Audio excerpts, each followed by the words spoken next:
Welcome to USA Global TV and Radio, where our mission is to provide education, entertainment, hope, and inspiration. USA Global TV and Radio connects you with experts and audiences all around the world every single day to help you succeed in business and to live a richer life. Visit us at usaglobaltv.com to learn about career and life-changing training and mentoring programs like the Listening Mentor.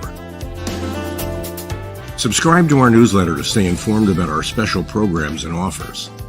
Discover how you can become a guest on one of our shows or a host or producer of a USA Global TV and Radio show of your very own.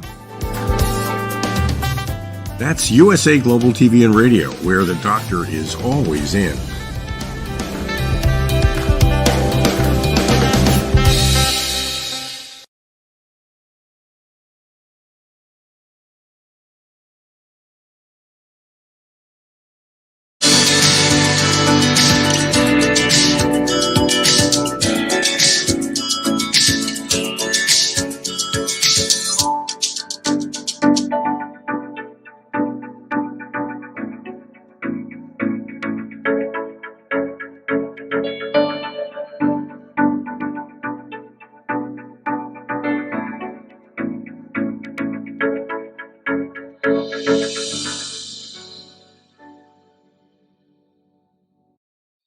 Hello, beautiful soul family, and welcome to Weekly Wisdom and Insights, your home for spiritually guided transformation and empowerment. I am your host, Dearjames, and together with the unseen, Spirit, Source, and Symphony, we look at the current energies, the intuitive wisdom and insights, and we go as guided. And this episode is a continuation, if you will, of last week's episode, all about the Aries full moon, supermoon energies and so forth, and that cardinal grand cross that was going on and so forth. So there was too much to pack into one episode. So we're continuing where we left off. So let's just jump in because there is so much to get to. And just to start off, our main energies. It's a 10-month, all month long. So it's about treading cautious advance, that we are moving forward. And you'll see how this is playing with our main theme, all about consciousness and awareness and so forth. It's the 23rd, so we have split apart, regenerate. So we are continuing to split apart from the past. And that, of course, has to do with Pluto back in Capricorn. It's now moving direct. It's this final time. It will not be in Capricorn again in our lifetimes. And it is moving into Aquarius, first time since the French, American, and Industrial Revolutions. So big energies, big changes. It's an 8-year, all year long, so it's about uniting from the inside out. It's 14, great possessing, shine, because we're meant to possess this great possessing. Everything that's within us is meant to come through in the most pure, authentic manner and to shine our light. And it culminates in a 5, which is nourished while waiting, patience. And so it's to know that we have everything, that we're nourished while we're waiting, and to seek patience, practice patience. It is certainly a fun one. Patience. Oof, not always wonderful and great. Not easy to do all the time. Welcome, Alicia. And so let's move right into our astro influences, our astrological influences. So on the 9th of October, Jupiter stationed retrograde. 2 days later, Pluto stations direct. On the 17th, we have the full moon in Aries. It's with the cardinal grand cross. On the 22nd, yesterday, we had the Sun square Pluto, both at 29 degrees, this anaretic degree. It's a very powerful degree. Welcome, Colleen. And on November 3rd, coming up, and you'll see how the full moon in Aries is bookending the energies that will happen on November 3rd, which is this Mars-Pluto opposition, again at 29 degrees, that powerful anaretic degree. And 29, welcome, Deborah. And a shout out to Deborah. It was her birthday yesterday, so happy birthday, Deborah. So we see these big changes because of the 29 degrees. And these astrological influences, the energy surrounding them is hidden no longer. We had this last week, so hidden no longer, a crescendo of change. And so remember that hidden no longer was about either you're not hidden any longer, you come up and out and there's more public presence and so forth, or what's been hidden is hidden no longer. And then a crescendo of change. And how that, and it's number 4, from the unseen. And what they said was avalanche of change. And so there was both this crescendo of change, but avalanche of change. And so an avalanche, a sudden arrival or occurrence of something in overwhelming quantities, and or undergo a rapid increase in conductivity. That's from physics.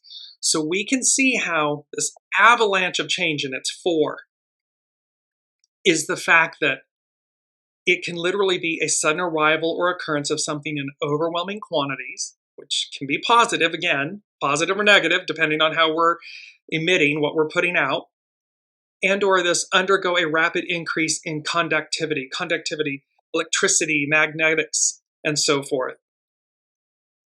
Crescendo is the highest point reached in a progressive increase of intensity. So we've been building to this moment, to this handoff. It's the unseen is showing me the relay race, where we're moving from Piscean to Aquarian, patriarchal to matriarchal. So the highest point reached in a progressive increase of intensity. These are some of the energies that we're working with at these various 29 degrees. So let's move into main themes. So we have heightened awareness. Last week we were dealing with wolf medicine. This week we are dealing with owl medicine. And how heightened awareness and owl medicine is a guiding light. The Aries full supermoon, the cardinal grand cross, the sun square Pluto, and this upcoming Mars-Pluto opposition. What we're going to stay focused on, we're using the astrology to guide us, kind of as the roadmap, if you will. With the unseen then overlaying all of this celestial information from the unseen, what we don't see. So we see what we see, right? And this is where heightened awareness, owl medicine is about what we don't see or seen in the dark. And so seeing from the inside, our intuition, our inner knowing, and utilizing that in this time of crescendo and avalanche of change, heightened awareness. So here's our main theme: heightened awareness, owl medicine, a guiding light. And we're going to start with Pam Youngin's North Point Journal, and then move into owl medicine, and then go to Astrology by Lauren, and wrap all of it with the unseen, spirit, source, and symphony guiding us. So let's just jump in, because heightened awareness, and we'll see how the astrology is playing. Welcome, Sue. So Pam Youngin's North Point Journal, she says, we are in a transitional period that is reshaping us individually and collectively. Old forms began to crumble 5 years ago when a new solar cycle began and Solar and Pluto aligned. Now, as Pluto nears the end of its 16-year transit of Capricorn, there is a crescendo of change, a completion of a process that truly began in 2008 when Pluto entered the sign. So remember, Pluto enters the sign in 2008 in Capricorn. It was in 2008, it was, closest to the Great Recession and so forth, and institutions, banks failing, the housing market, all things that are tangible, Capricorn, Earth. And so here we're completing this 16-year cycle. Pam goes on to say, we are starting to see the cumulative effects of so many endings. As we individually review all that has changed in recent years, it is clear that our old identity, pre-2020, no longer fits. The goals and the roles that we previously claimed have either slowly or at times abruptly fallen away. In some ways, we are eager for the new, and yet the unknown that lies before us, while intriguing, may also be unnerving in its vastness. And so again, all of this time, who we've been, pre-2020, the masks, the identities, the labels, the roles, all of these things, they're changing because we're changing, because The world is changing. The celestial world is changing. We are leaving a 2,000 plus year, era, and moving into a completely new one. And so what worked before in the past no longer works. We are not who we once were. And we will not be the same person that we're going to be in the coming years continuously or forever. The one constant is change. Pam goes on to talk about from full moon to Mars Pluto. So the full moon on October 17th was a powerful one that drew upon the energies of transformational Pluto and dynamic Mars to augment its effects. That lunation was one bookend of a 4-week period that will prove to be life-changing for many. The other bookend on this time is the Mars-Pluto opposition that perfects on November 3rd. Welcome, Brigitte. We can consider these weeks from mid-October to mid-November to be very Plutonian in nature. Some will be drawn deeply inward during this time, seeking a more complete and understanding of their own psyche. We are compelled to become better acquainted with the truth of our being, to discover our inner source of power. Remember from last week, truth is coming at us like a freight train, and there is no looking away. So again, the more proactive we are about looking inside, about dealing with our shadow, or dealing with the things that are coming up that we're meant to release. We're meant to cleanse our vessel, empty our vessel, to make space for the new. Since external indicators of who we thought we were have fallen away, now we seek a deeper identification with our soul and its path and purpose. So again, everything's purposeful. So everything leading up to 2020, everything that we've been and we've experienced, everything, it's all purposeful. But now, as those experiences and images of ourself and our experiences and so forth fall away, as Pam Young would say, we now seek a deeper identification of our soul, with our soul, and its path and purpose. What did my soul say it would do in this lifetime, in this incarnation? That should be the driving question, the leading question, the go-to question. What did my soul say it would do? And then align ego, mind, personality, action with that purpose, that quote-unquote, soul purpose. SOULSOLE. So here, Pam continues. However, some will seek power externally during this Plutonian time. The struggle to reclaim a disintegrating identity and the fear of opening to the new are being projected onto the world stage. These are the underlying reasons for the battles manifesting in the outside world. And remember, this is that train. I'm just bringing up the image. This is that end of the line, hanging on by a thread. So some will seek to use this Plutonian energy from its shadow. They're trying to claim or reclaim a disintegrating identity.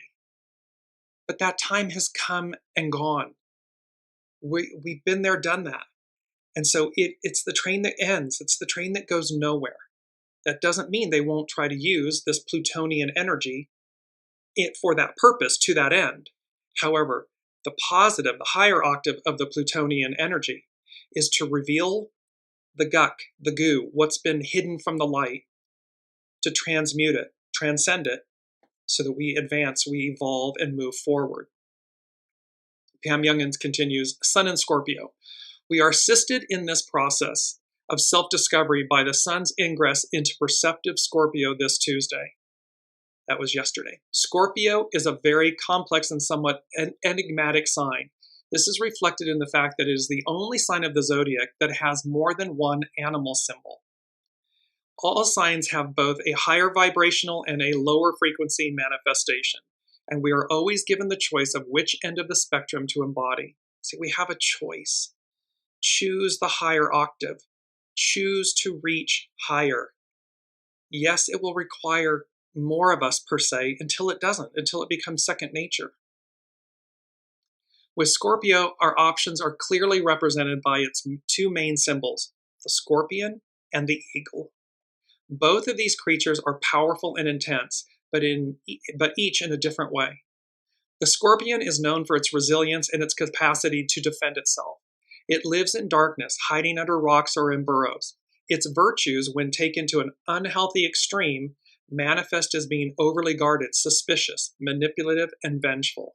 We can see this playing out on the world stage. The stinger on the scorpion, which is used for protection and also to hunt, contains a poisonous venom. This represents the toxic nature of holding on to anger and resentment. When we hold on, everything is energy. When we bottle up and hold negative energy, any energy, but especially negative energy, it creates dis-ease, disease. And so it's toxic. And so this is highlighting, this Scorpio season is highlighting. Are we releasing the toxicity? Are we moving beyond it? Are we allowing the energy to flow through us just effortlessly so that we don't hang on to negative aspects? Because remember, negativity in its energetic form is simply an opportunity. It's presenting us in a challenged state something to overcome, transcend, to see within ourselves so that we will release it. What does that do? It empties the vessel. We can breathe. We're lighter. We feel better about ourselves and what's happening. Hang on to it. It festers. It gets louder and darker. And you'll see how that is a part of owl medicine coming up in just a second. The eagle nests high in the trees and is known for its clear vision. As it soars above the landscape, it sees the darkness, the shadows in which the scorpion lives. But it also sees and is drawn upward to the light. The eagle represents the ability to rise above obstacles, to be free of attachments, and to gain spiritual enlightenment. And the owl is, in essence, the counterpart to the eagle, because the owl has such all-seeing ability in darkness. It's their equivalent, the owl and the eagle. A third animal symbol commonly associated with Scorpio is the phoenix. This creature, which bursts into flames and is reborn from the ashes, represents the transformational process of death and rebirth that is part of the Scorpio experience.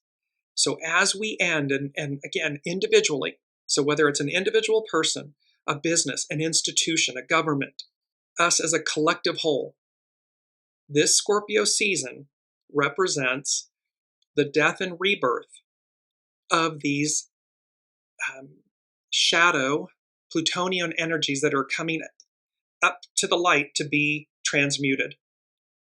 At the same time, that plutonian energy is bringing in and advancing us forward and advancing us into the Aquarian age, which again, it hasn't been there in 246, 47 years. And when it was there last, all of this advance, all of this growth, all of this expansion, that's what's on offer for us. Pam Youngins concludes, as the sun transits the sign of Scorpio from October 22nd to November 21st, we likewise are experiencing a death and rebirth. Our tasks during this time are to maintain the higher perspective of Eagle, to use the tenacity of Scorpion to stay aligned with our inner truth, and to let go of attachment to the old forms so that the new may be birthed. It is not about clinging to the edge of that train that's going nowhere, that's ending. It's about the letting go of the old forms so that we're rebirthed. It is especially appropriate that we are working with the effects of the Mars-Pluto opposition while the Sun is in Scorpio. These two planets are the co-rulers of Scorpio due to its embodying its traits of intensity and willfulness, courage, and passion. And you'll see how courage is playing a role here in a second. So we're setting the stage for these energies. Now let's move into owl medicine. And this is by Jess Hagen with urbanhealersofla.com, her spiritual animal blog. The owl spirit animal totem teaches how to listen for the truth and not be deceived. Remember, the truth is coming at us like a freight train. We are not able to turn away. We don't want to. We want to see the truth within ourselves, within the whole of the whole, within our world experience, so that we deal with it, we transmute it, we become higher, better, more pure. The owl is a living radio telescope with sonic discs surrounding the eyes made of feathers that funnel the slightest of sounds directly into her high-range ears. Unlike most birds of prey, the owl's satellite dish eyes are forward-facing and extra large for her head size, giving her binocular vision. One ear is situated higher than the other. This auditory asymmetry, along with the ability to pivot the neck 220 degrees, allows the owl to pinpoint the exact location of a sound without ever moving her body. There's a heightened awareness. There is a connectivity. Remember, the owl has a piercing vision in pitch blackness and darkness. And she can do all of this without moving her body. By turning her head until the sound is heard in both ears, owl then knows she is staring straight at the origin of the sound, meaning her prey. Once accurately positioned, her large nocturnal eyes are then able to locate a tiny object in pitch darkness with minimal use of energy. Her flight feathers are fringed with a second layer of fur, making her gliding approach completely silent. Her fierce vision and hearing, along with her silent cloak of feathers and razor talons, make Owl a master night hunter. She's using all of her God-given attributes, talents, her being, her essence, to both protect, hunt, preserve, and she's doing it effortlessly. I am. There's not craziness. She's not a cuckoo bird. She's not running amok. She's not in her head, so to speak. She's in her essence, her being, her beingness. Jess Hagen goes on to say, her medicine speaks of struggles after the sun has set, remedies for sleeplessness and overcoming superstitions of darkness. When the owl spirit animal totem is hovering in your life, your powers of observation are pitch perfect, and you cannot be deceived by others. Messages and information are assessed with flawless precision, and action is taken in a discreet and effective manner. And the reason we're dealing with wolf medicine, owl medicine, and next week deer medicine is from the unseen. With these bookends, the October 17th full supermoon in Aries, and then the upcoming Mars-Pluto opposition, the unseen said to me, wolf medicine, owl medicine, deer medicine, and how we utilize these three spirit totems congruently, collectively, together, especially for this time and arcing out into April of next year.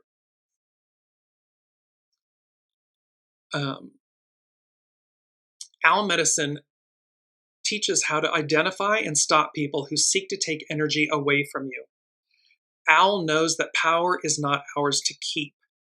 Power is only to be used for a brief time as it flows through our life situations before moving on in its mysterious current. See, it's about energy. So owl medicine teaches us how to identify, how to be alert and identify a heightened awareness, a guiding light.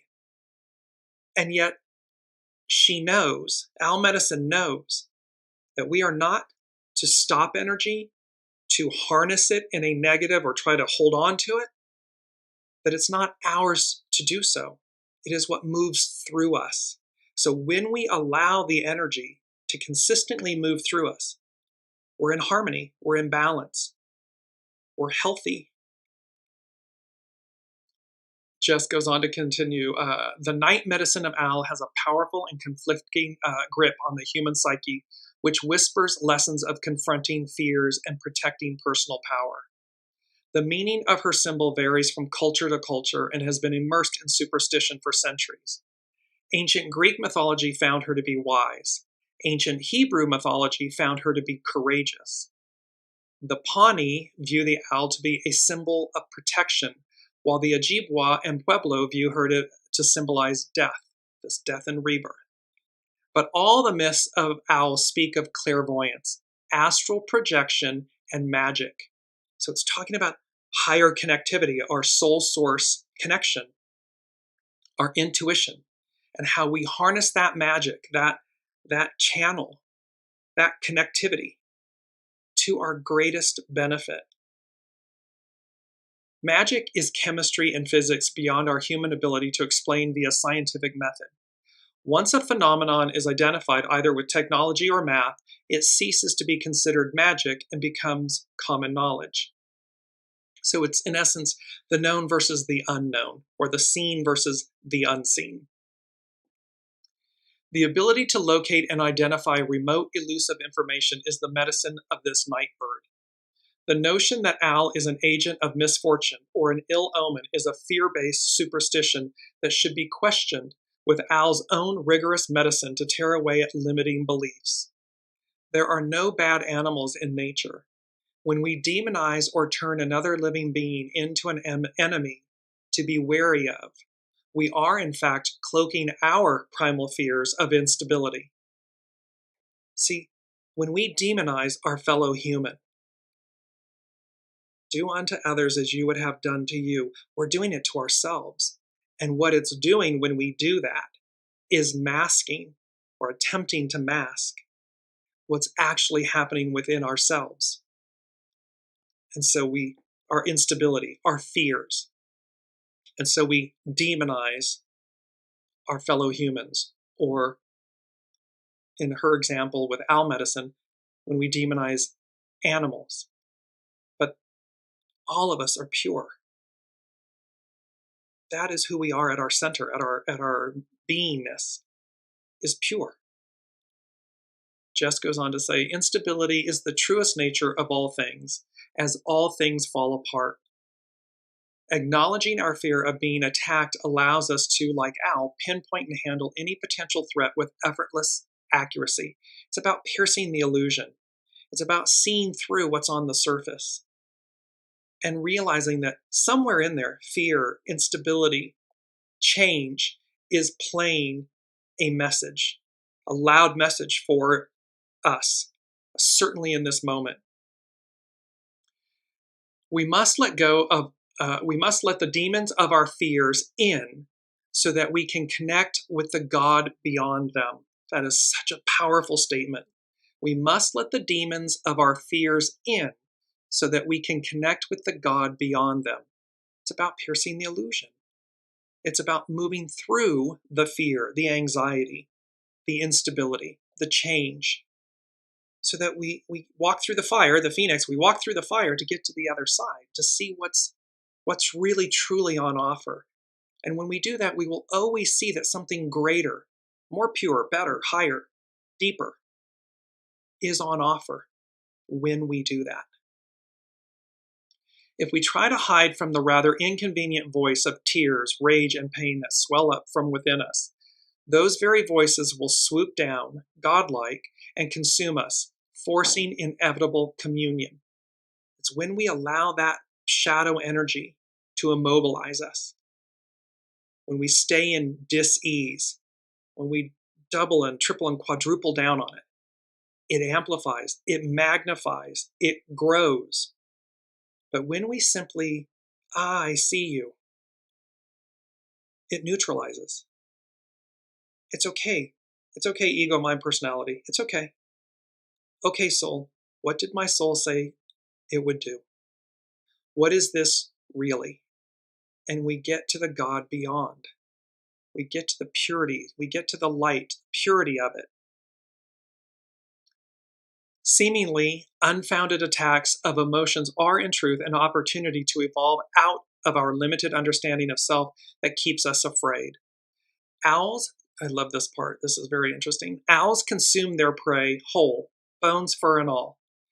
She then generates a pellet of indigestible material, which is coughed up and released. Her medicine shows that when we trust the natural process of adventure and accept a challenge directly, the inessential will fall away and need not be fretted over. See, we don't get caught up in the craziness of it, or the fear of it, or the anxiety of it, because we know that what's happening when we face it head on Truth is coming at us head on. When we accept it, the inessential, as Jess is saying, will fall away. It need not be fretted over. It just goes away because it was never the moral of the story. It was simply, the prop, the set dressing that allowed us to see it or experience it. But what's on the other side? Purity, greatness, goodness, light. Jess Hagen goes on to say, unlike hawk or eagle medicine, owl medicine emphasizes the neutrality of life on Earth, giving people the objective space to learn painful lessons through misadventures and egoic pursuits. So we can learn it in the cloak of opposites. We can learn it through, quote, challenge, but challenge is really opportunity. Owl's neutrality asks that we develop foresight in our actions and to use the neutral zone of Earth to reduce confusion and suffering. Everything is divine and neutral. So Owl's neutrality, see, it's all divine and neutral. It's seen through the darkness so that we see, like eagle, the light. We can see it all. We see more with greater clarity, heightened awareness, a guiding light. The political message, if your actions have taken power away from another being in some way, be assured that the same power will one day be taken from you. That is Owl's law of neutrality. This law of neutrality, karma. Karma is simply balance. It's evening out the scales. And so again, if we've done something where this is happening, then do unto others as you would have done to you. It'll boomerang back. It'll come back. The political message of the owl spirit animal totem can be seen in her ability to hunt skunks. Due to her reduced sense of smell, owl is one of the rare predators of this smelly creature.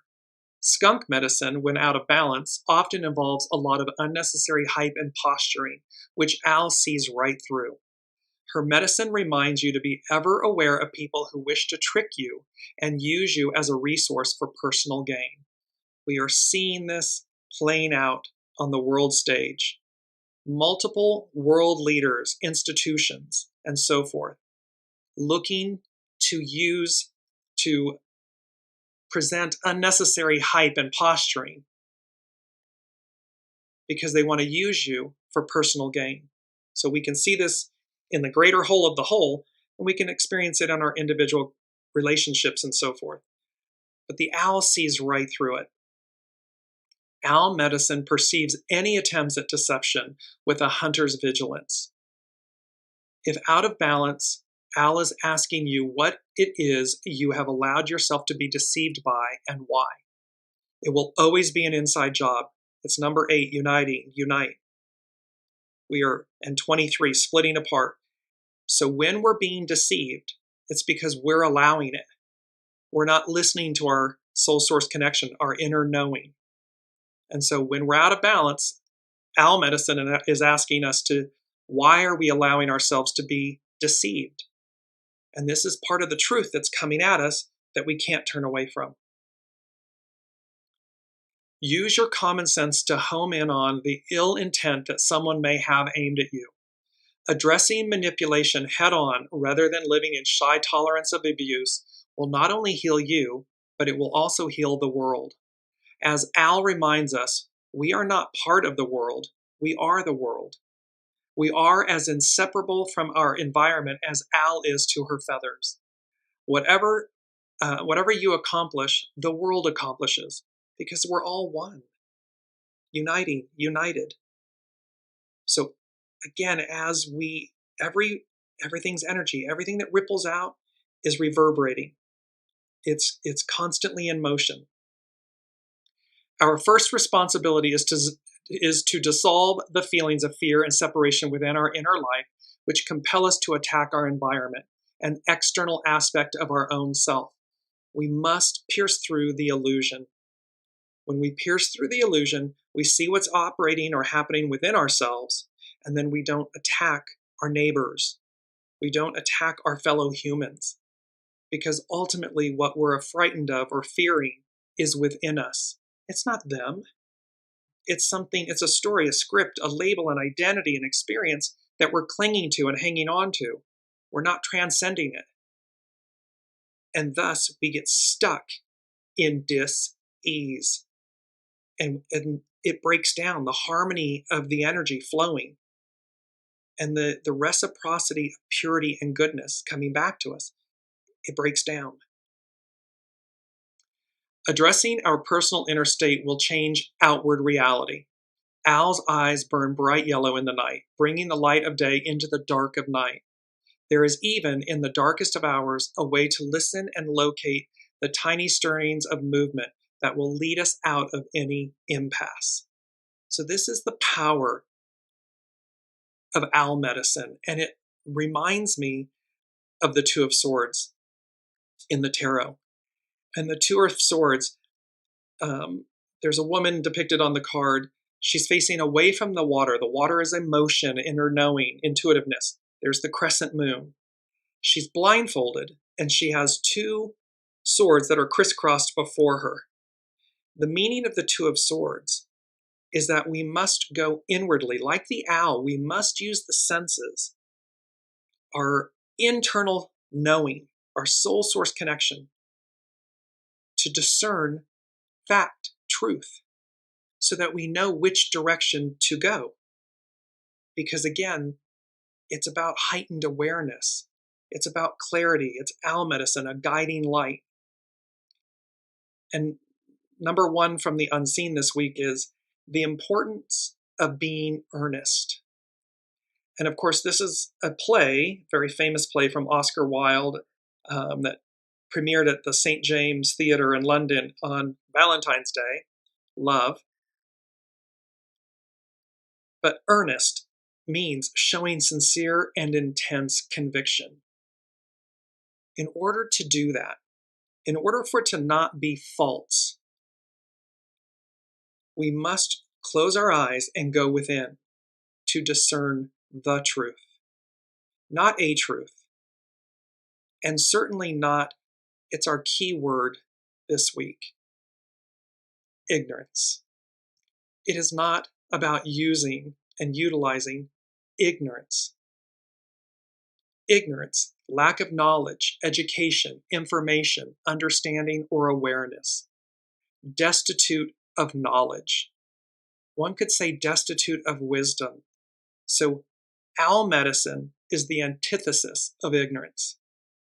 Owl medicine is about inner light, inner vision, inner truth, the truth, and how we utilize everything within ourselves to overcome any illusion, any shadow, any challenge, any ignorance. So the importance of being earnest, it's about showing sincere and intense conviction. But sincere and intense conviction with wisdom, with knowledge, with truth. And again, not a truth, and certainly not a quote-unquote ego mind personality truth. Those can be what we utilize to protect or defend or, root in, versus what's really on offer, what's really happening. And again, what's the truth, not a truth. So now we move to Astrology by Lauren. And she begins, growth is painful. Change is painful. This is a quote by N.R. Narayana Murthy. So growth is painful, change is painful. But nothing is as painful as staying stuck where you do not belong. See, when we become stuck and stagnant and stubborn, the energy ceases to move. Think of this in terms of water. Would you wish to consume stagnant water? Or do you want, quote unquote, living waters? Waters that are fresh, that can be consumed, that nourish us. It's the same with energy. So nothing is as painful as staying stuck where you do not belong, where we do not belong. We don't belong in the past. We are created to advance, to move forward, to evolve. Lauren goes on October 12th, Pluto stationed direct. Now, 10 days later, the sun at 29 degrees Libra makes a square, a harsh aspect, because squares are energy that needs to be released. So Libra makes a square to Pluto, also in the anaretic last degree of Capricorn. This happens every time that Pluto stations or appears to stand still, and is indicative of an adjustment in the planetary cycle, which also is a time for us to adjust to this direct phase of Pluto. Because Pluto is in this very last degree of the sign of Capricorn, never to return again in our lifetimes, it carries so much more weight and meaning, both collectively and individually.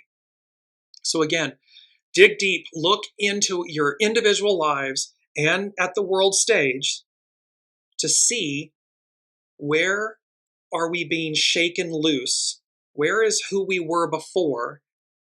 Are we being challenged or given the opportunity to proactively release it, see it, so that we make space for the new? As mentioned before, as Pluto stations this month, it does so with a semi-square to Saturn in Pisces. So as the sun perfects its square to Pluto on the 22nd, it also makes what's called a sesquiquadrate to Saturn on the 21st, shining a light on this minor but potentially troublesome transit, which actually began back in January 2020 when the current Saturn-Pluto cycle began. And so remember too, it's important astrologically, as above, so below. So the heavens, for time immemorial, the heavens, the stars, the planets, have been the celestial stage speaking to us, speaking wisdom and knowledge about the progression of humanity, our experience here on Earth. Saturn-Pluto cycles, which last about 33 to 38 years, can at first feel like destruction, imminent danger, and fear of annihilation. But what arises out of that is a determination to survive, grow, and evolve from who we once were, better and stronger than we were before. It's not about staying who we were in our entire lives. And we know this to be true because, again, the 5-year-old is not the 12-year-old, is not the 20-year-old, is not the 90-year-old. They are different individuals because of their collective journey. So the 90-year-old, while they may be youthful and childlike, is not the 5-year-old. There's a continuum. That's the point here. What happens, hopefully, is that as we journey, as we experience, as we quote-unquote age, we're honed and polished and refined. We become more than we were before. Or perhaps the human becomes more aware of who their soul always was. It's the opportunity to be our highest octave of self, which is the soul. So the human becomes aware of the opportunity to live that, mirror that, experience that, instead of fighting against it or fearing it or feeling separated from it. The metaphor for destruction and imminent danger was certainly true when this current cycle began in early 2020. The opening semi-square between Saturn and Pluto, which we are experiencing now, is the next phase of this cycle. Similar to the crescent moon phase of the lunar cycle each month, this is when our mettle is being tested.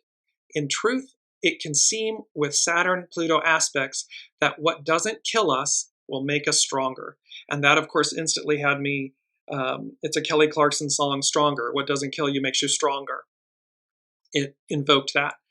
Stronger in the sense of having greater agency over our own life and destiny.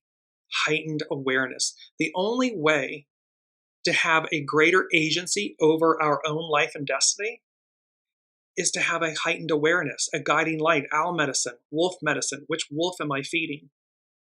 To connect into our soul source connection and allow our soul to lead. That makes us stronger. That gives us greater agency over our own life and destiny. When we're operating from ego, mind, personality, it's an illusion. It's a complete illusion. And of course, it can crumble very quickly because it's not built on solid ground. For the 16 years that Pluto has been in Capricorn, it has exposed the underlying faults and decaying structures in society and in our own lives. These can be our literal foundations, like the roads and highways, the government, governing parties and their leadership, or the foundations of a building. It can also be our relationships, how we see ourselves, our relationship with ourselves. Where have we been deceiving ourselves? And what's the actual truth? These include what were once considered time-honored traditions or monuments, but which now no longer represent who we are as a society or as an individual. We create our own personal foundations upon which we rely and depend on for our sense of identity and security.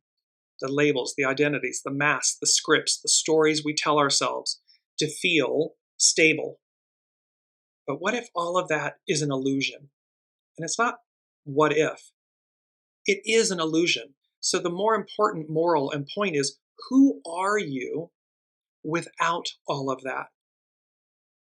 And the only way you'll know the truth of that answer is when it's all stripped away and you listen to your soul and you say, oh, I'm still here. I'm still standing. Oh, this is who I am. It's not what I drive or where I live or the occupation I perform. Those are all set dressing. It's Rise of the Guardians. It's who are you at your center? That's who you truly are.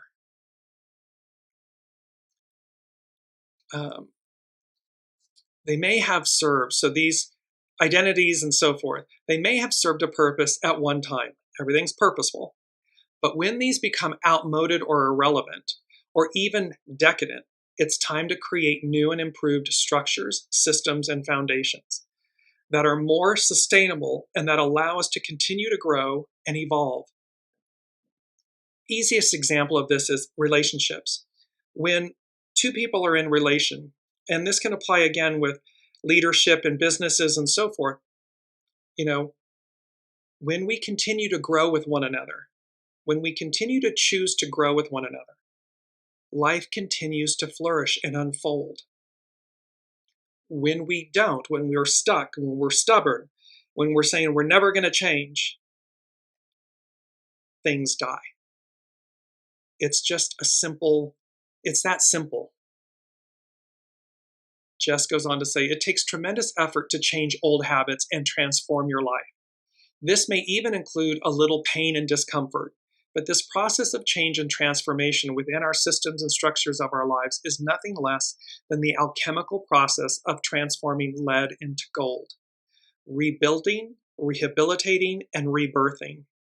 And like a butterfly leaving its cocoon of safety and familiarity, it is time to say goodbye to that which we have outgrown and no longer serves us, to build better, more reliable structures that we can depend on far into the future. So it's a choice. These energies, this time, this heightened awareness, owl medicine, a guiding light, the wolf medicine, which wolf am I feeding? This moment in time is about the choice that we make. Are we choosing stagnant water? Are we choosing stagnant identity to be fixed, not fluid? Because we are moving into an era of air. So air denoting fluidity and the energies moving through us. Welcome, Olivia.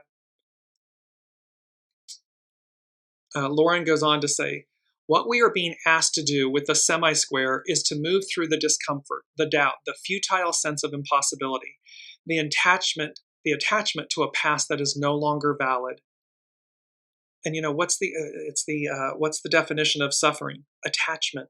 When we're attached to something, it creates suffering because the energy becomes stagnant. It's not moving. It's not flowing. And we want it and need it to flow. So the futile sense of impossibility, the attachment to a past that is no longer valid and may in fact be holding us back. It may be painful and scary. Saturn-Pluto transits have this way of pushing all our buttons. They dig deep down to the very quick, to the very source. And the only way we can do this is to face ourselves. It requires incredible humility and honesty to do this well. It can be painful, but it is necessary. That's what growing pains are all about. I want to just bring in the second thing from the unseen. They said, courageous and true. You step boldly forward into the light, into the limelight. So here's what's, so incredible humility and honesty, but also courage. Courageous and true. You step boldly forward into the light, into the limelight. So again, remember, welcome Ava. So remember this whole aspect about how we are, no longer hidden. And this crescendo moment and an avalanche moment, or this crescendo of change and avalanche of change. There's this opportunity to boldly step forward into light, and some, welcome Kiki, and some will be stepping into the limelight.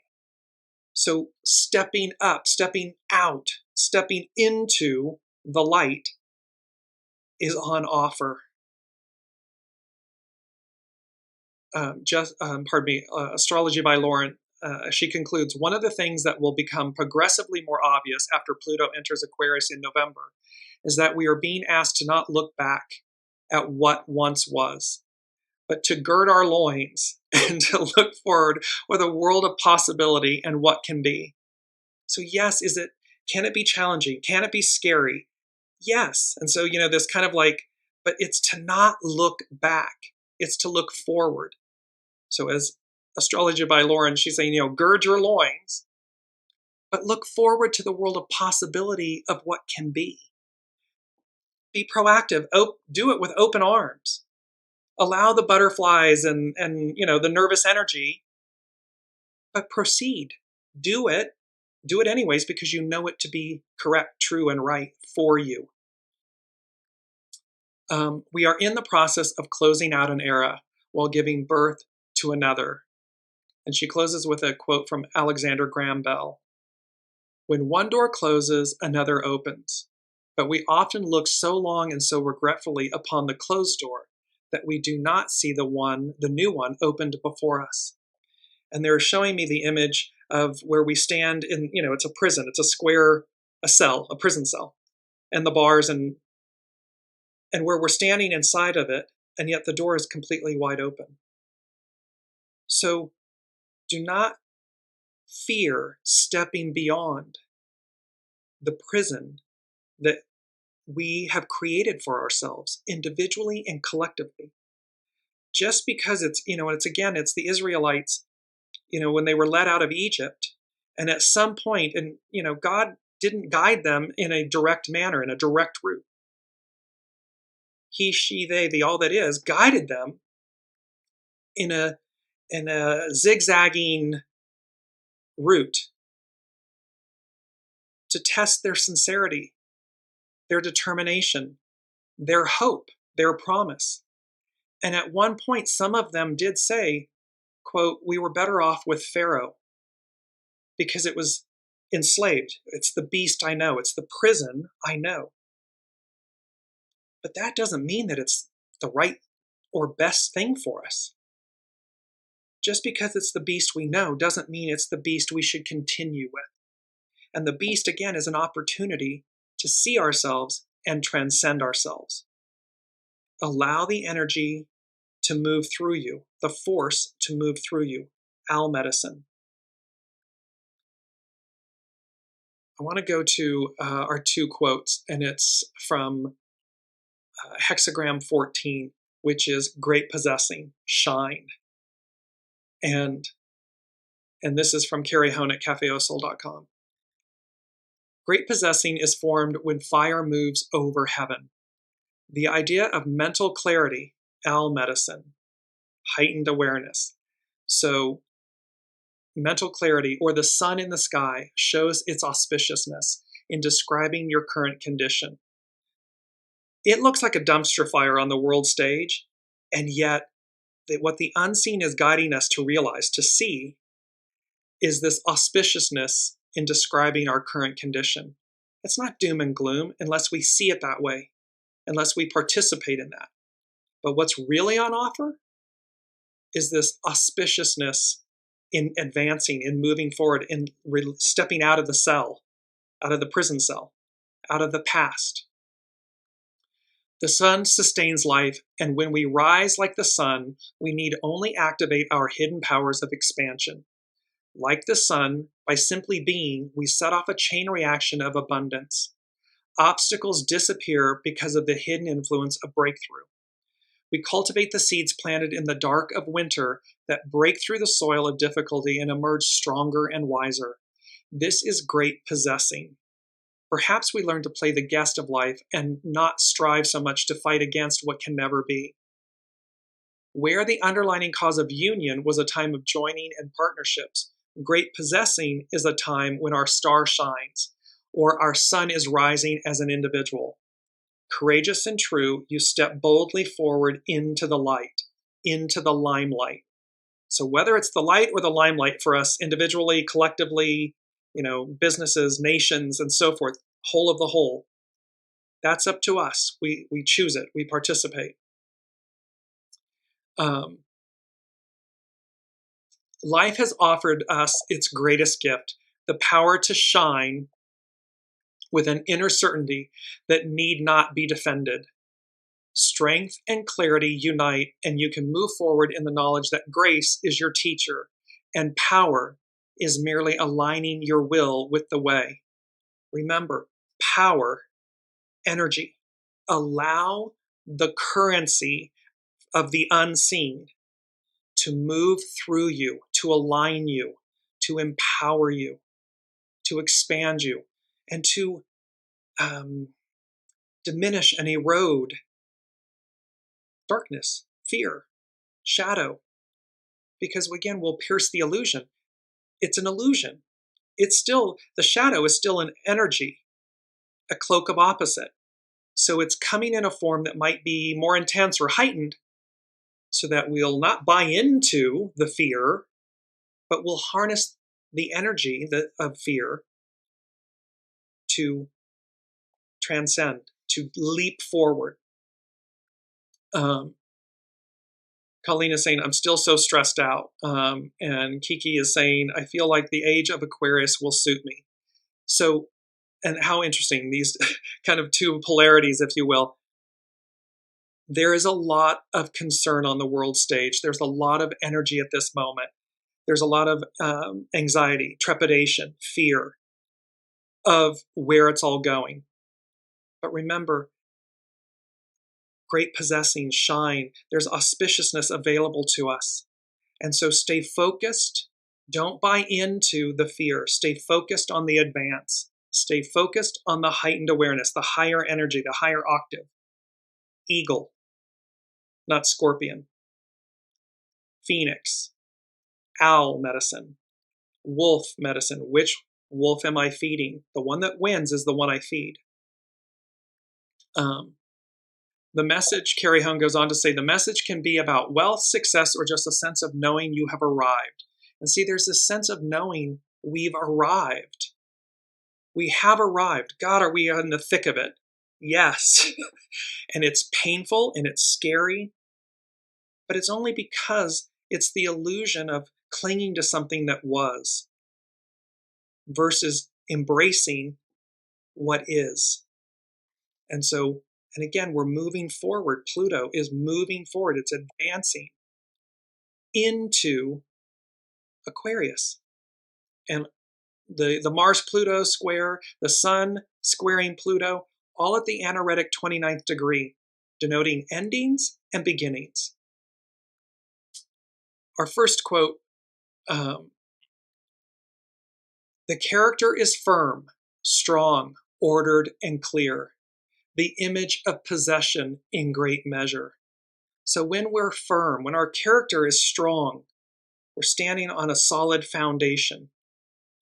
So it's firm, it's strong, it's ordered, and it's clear. Heightened awareness, soul source connection. This is the image of possession in great measure. Anything less than that falls short.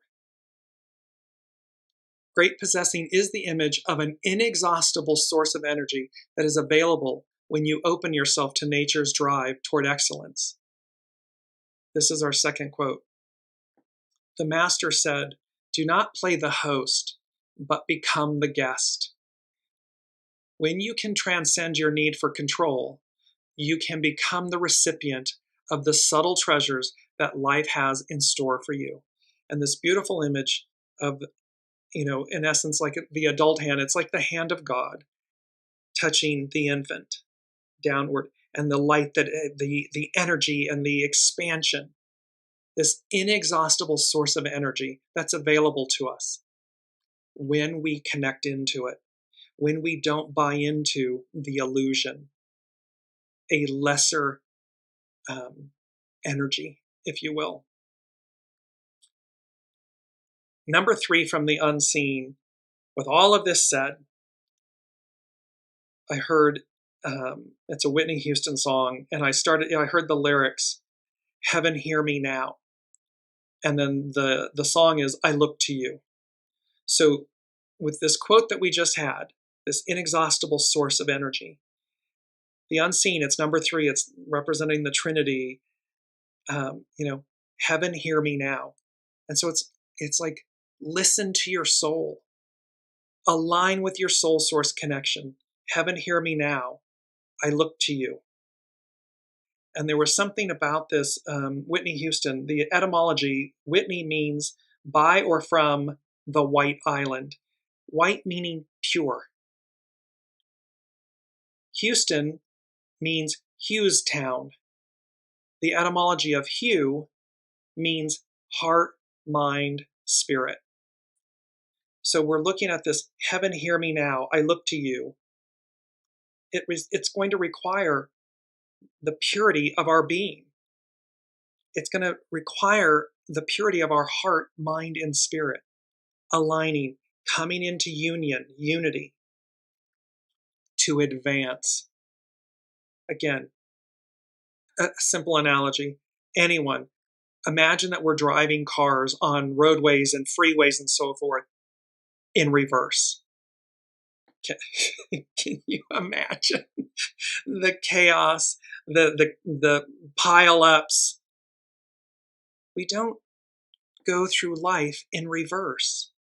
We go through life forward, driving forward, big window screen in front of us, side mirrors and a rear view mirror, so that we can see what's on the side of us or behind us. We use the past as a vehicle, as a means to navigate. But we clearly move forward. We drive moving forward with this expansive window screen in front of us, allowing us to see everything before us. That's the moral of these energies and of this moment in time, and where those that are clinging to an old way, it's futile. It's an illusion. It will collapse under its own weight because it's meant to, because it's the past. It's not the present future. And so that's where, and this, I'm going to bring this up and we'll close out with this.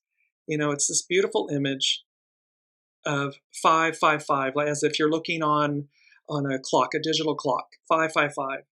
And there's a feminine, a feminine, with the sun setting, this beautiful purple and oranges and reds and everything, and she's holding this billowy, beautiful piece of fabric. It's about change. It's about time. It's now.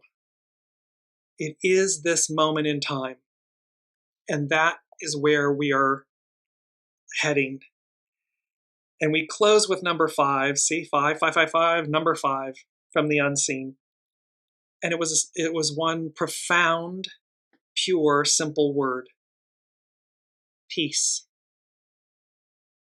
As we will see next week, Dear Medicine is about tranquility, forgiveness, and peace. And the only person we ever need forgive is ourselves. So this forgiveness starts within. Everything begins within. So forgiveness, but it's peace. And it's Dear Medicine setting us up for next week's show in this trilogy of Wolf Medicine, Owl Medicine, Dear Medicine. And these bookends, the Aries full supermoon that occurred on the 17th of October, and this upcoming Mars-Pluto opposition that's on the 3rd, and really in far greater aspect, what's occurring in this moment. So until next week, be well, be gentle, and kind with yourselves. Be proactive. Engage wolf medicine. Engage owl medicine. This heightened awareness, a guiding light. Because when we operate in this, and it's not in our ego, mind, personality, when we operate in our soul source connection, this higher octave, this heightened awareness, everything becomes clear. We can be courageous. We know the importance of being earnest. There's a crescendo and an avalanche. We step into the light or the limelight. And ultimately we experience peace, fulfillment, joy. And that is what life is about. That is what it's about. It is not about doom and gloom and destruction. That's a choice. Peace is. Love is. I am. So until next week, be well. I love you all. Thank you for your presence and your comments and for being on this incredibly beautiful journey with myself and certainly with the unseen Spirit Source and Symphony. Until next week, love you all.